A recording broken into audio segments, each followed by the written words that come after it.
Bonjour, c'est Margot, j'espère que vous allez bien. Aujourd'hui c'est samedi soir, le 18 novembre, voilà.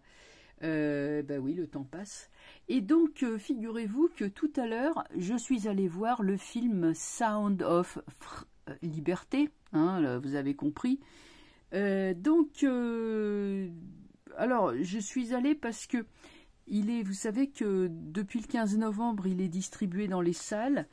Et à mon avis, il va pas rester longtemps. Il va rester à l'affiche, à mon avis, ouais, une huitaine de jours, hein, maxi. Euh, alors, alors d'abord, je suis allée le voir. Il faut que je vous raconte un petit peu une anecdote qui montre quand même l'état de déliquescence avancée de la société. Je suis allée le voir dans un cinéma qui est dans mon quartier. C'est un tout petit cinéma qui fait 60 places. C'est vraiment minuscule. Donc je connais ce cinéma. Je suis déjà allée plusieurs fois quand même. Et donc je sais qu'il faut s'y prendre à l'avance. Il ne faut pas arriver, surtout pas arriver au dernier moment. Il faut arriver. Moi j'avais réservé ma place à l'avance déjà. Et ensuite j'étais arrivée un quart d'heure avant le début du film pour pouvoir rentrer tranquillement, voilà. Alors j'arrive, bon la salle était déjà aux trois quarts pleine, mais il restait de la place à la deuxième rangée, donc je me pousse vers le mur, je vais sur le côté, mais pas contre le mur, il y a une place entre moi et le mur, ok. Je mets mon manteau en me disant bah, sûrement d'autres gens qui vont arriver, mais je l'enlèverai au moment où les gens, bah, si quelqu'un veut s'asseoir à cette place, j'enlèverai mes affaires. J'avais quand même un manteau, un pépin, enfin bref. Alors j'étais là bien tranquille, et puis arrive un bonhomme qui me fait « Eh vous, là-bas !» Alors je fais « Oui, plaît-il, c'est à vous le manteau ?» Je lui dis « Oui, c'est à moi. » « Il n'y a personne alors ?» Je lui dis « Non, cette place est libre. » Et je prends le manteau, je le mets sur mes genoux. Et le type, il dit « Pouvez-vous pousser là contre le mur ?» Je lui dis « Pourquoi ?»« Bah parce que moi et ma copine, on veut se mettre là, à votre place. » J'ai dit « Non. »« Ouais, de quoi? Comment ça? Non ?» J'ai dit « Bah non, monsieur, je suis bien installé, je suis à une bonne place, je vais pas en bouger. Je vais pas prendre une mauvaise place parce que vous arrivez en retard et que vous voulez ma place. » Ouais, qu'est-ce que tu... De quoi tu... Alors, le tutoiement, les insultes. Moi, j'ai dit, monsieur, restez poli, hein, moi, je vous tutoie pas, je vous vois, je vous demande de faire de même. Et alors, il y a, il y a sa femme, sa bonne femme, là, à côté, parce que c'était un couple, qui fait, chérie, ah, laisse tomber, elle n'en vaut pas la peine. Alors, je regarde la fille et je lui dis, mais vous me connaissez pour dire que j'en vaux pas la peine? Alors la fille commence à m'insulter à moitié, là, me traiter de tous les noms. Je lui dis, vous savez, monsieur, dame, je vais appeler la police, ils vont venir vous embarquer, vous allez vous retrouver en garde à vue, là, comme ça, vous aurez gagné votre soirée. Alors là, évidemment, ça les excite encore plus, et puis je dis, je n'ai pas pour l'habitude de me plier à des caprices de bobo. Alors le type, il fait, ouais, non, je suis pas un bobo. Alors, enfin, vous voyez un petit peu le truc. Je me suis dit, mais dis donc, si les gens sont dans cet état, en plus, c'était des gens qui étaient bien sûr beaucoup plus jeunes que moi, donc il n'y a pas de respect pour les personnes, je dirais pour les aînés. Et je me suis dit, bon, en Asie, j'aurais pas eu ce genre de problème, quoi. En Asie, on m'aurait respecté, on aurait dit, voilà, cette personne est plus âgée, elle a droit au respect. Mais il n'y a vraiment plus aucun respect, quoi, pour l'autre. Alors, donc le bonhomme, il s'est assis à côté de moi avec sa bonne femme, là.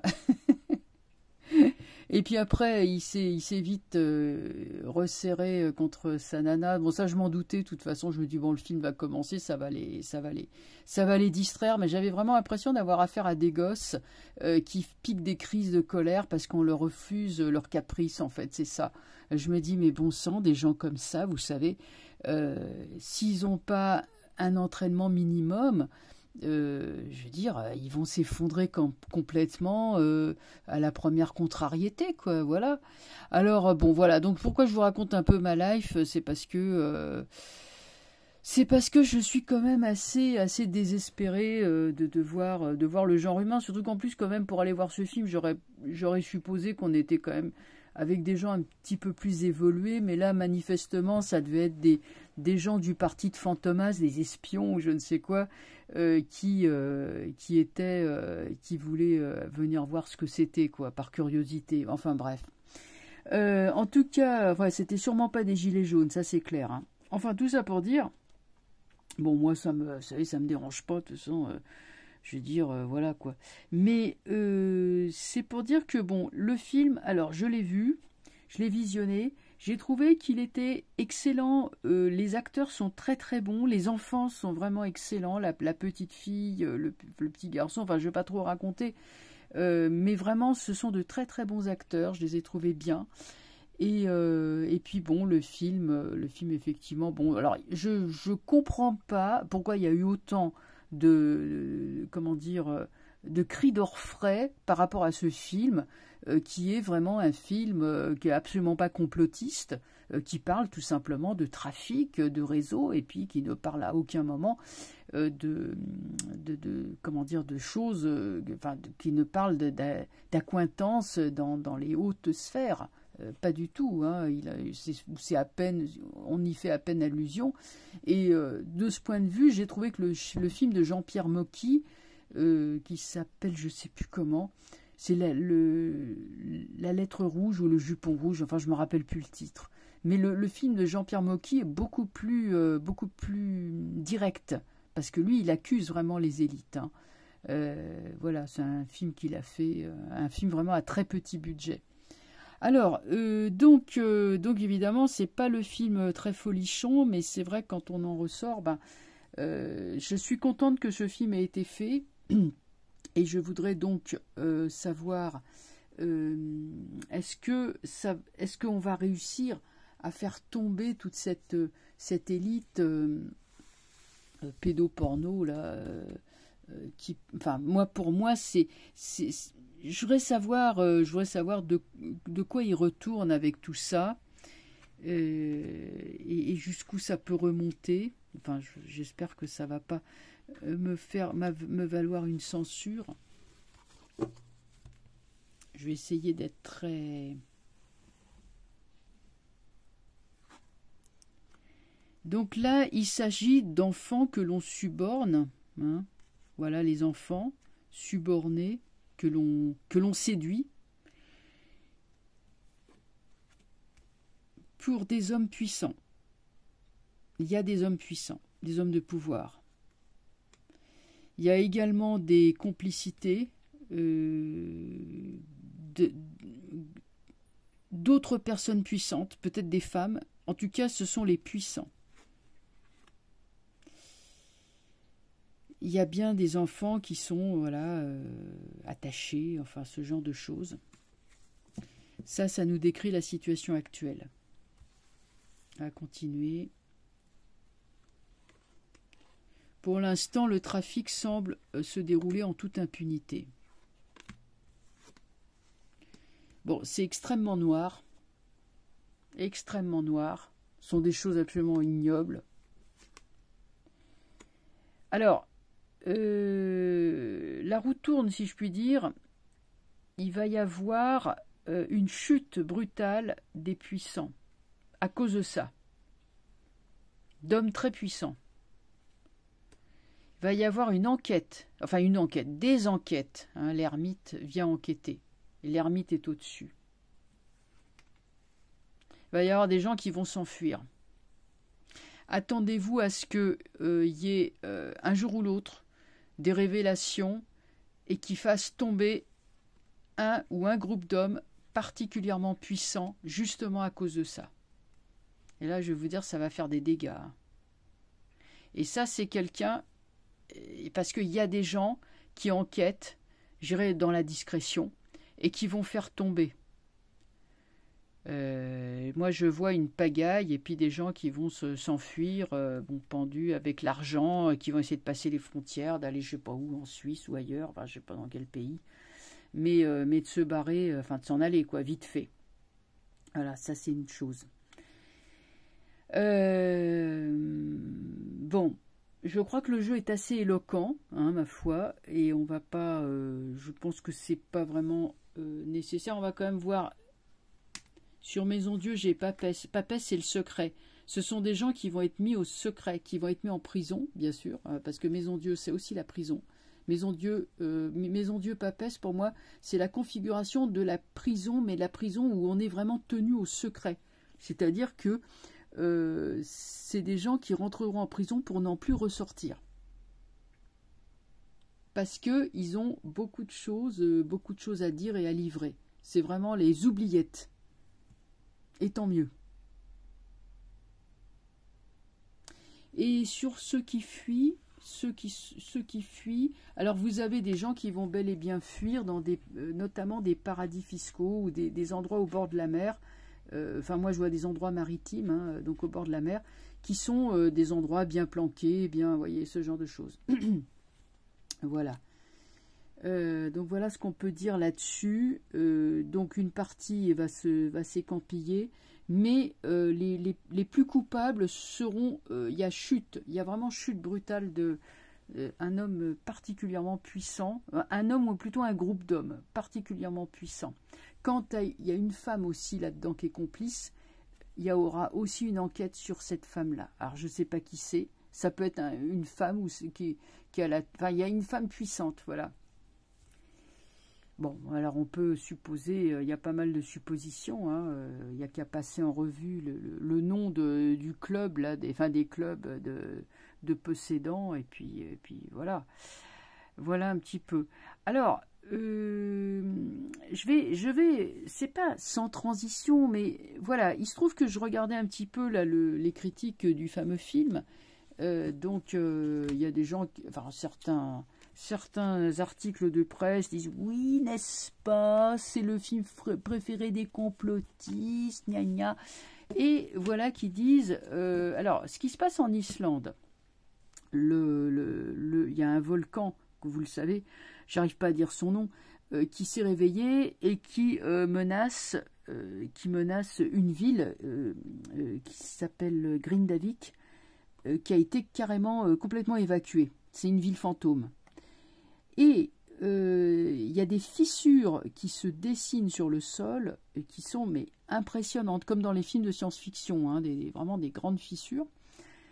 Alors, et donc pourquoi je parle de ça, c'est parce que l'article, oui, c'est dans Allociné, j'ai vu ça. Alors, ils disent oui, n'est-ce pas, les complotistes se sont emparés du thème du volcan pour dire que en dessous il y a des tunnels avec voilà les mêmes activités que dénonce le film. Alors, moi, je ne crois pas à cette version parce que la lave, elle est quand même profondément sous terre et qu'il ne peut pas y avoir de tunnels. Il y a des tunnels, c'est vrai, sous l'Islande, sous l'océan Atlantique, mais quand on est en zone sismique et en zone, comment dire, surtout en zone volcanique, la lave, elle circule en fait dans des tunnels, effectivement, mais elle ressort par des cheminées qui sont les volcans. Donc c'est pas possible, en fait, à mon avis, qu'il puisse y avoir des tunnels autres que ceux comportant la lave. Il ferait extrêmement chaud, ça serait pas tenable. Par contre, pourquoi ça frappe nos imaginations et pourquoi on fait des tirages là-dessus? C'est parce que, je pense, nous sommes dans des périodes d'apocalypse, enfin, des périodes de fin des temps, et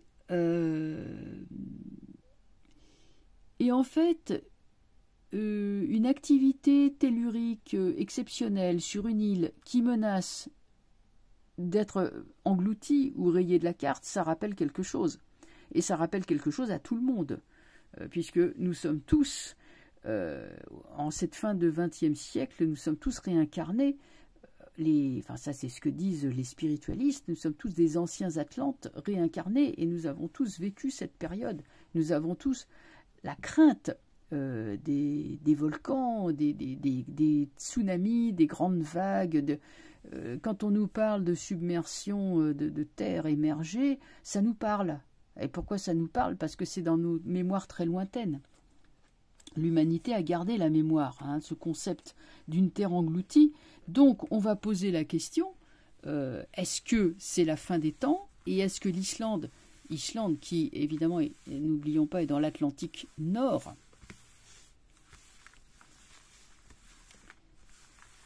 Et est-ce que l'Islande risquerait de voir peut-être sa géographie de changer, ses contours enfin, en d'autres termes, ou d'être, voilà, qu'il y a une partie qui parte sous l'eau. En tout cas, avec ce volcan, est-ce que l'Islande va rester l'Islande?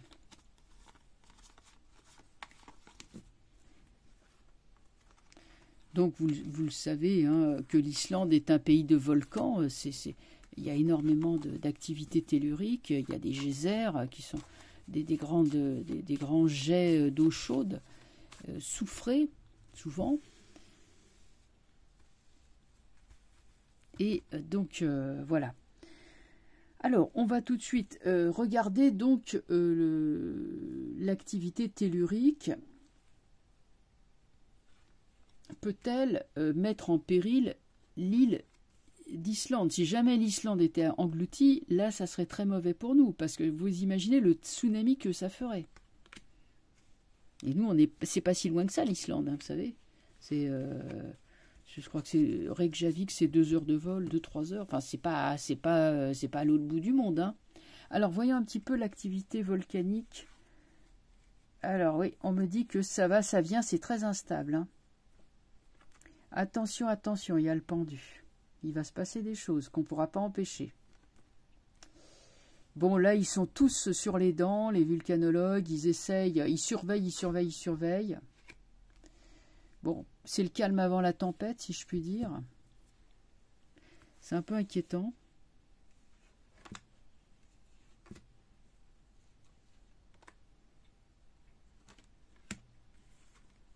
Oh là là, maison Dieu. Bon, en tout cas, ça va rentrer en éruption, le volcan, et pas qu'un peu, hein.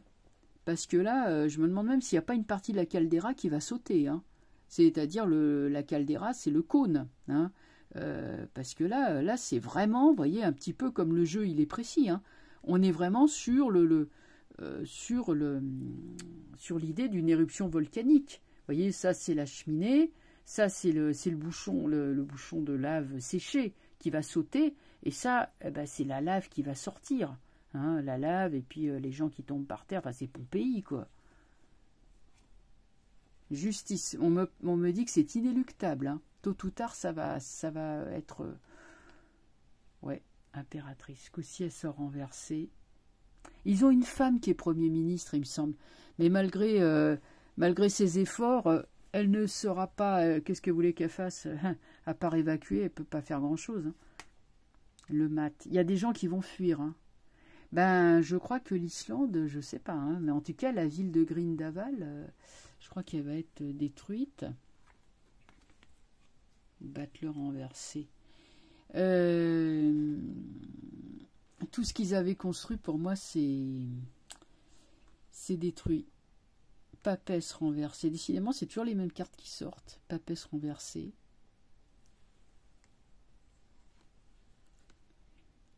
Bon, là, il y a les sismographes qui sont en train vraiment d'être en plein boom. La mer, ouais, c'est bien une île, hein. Il y a des gens qui vont fuir, hein. J'ai le jugement. C'est-à-dire ça va donner quand même une petite impression d'apocalypse, hein. On n'est quand même pas sur un jeu très cool.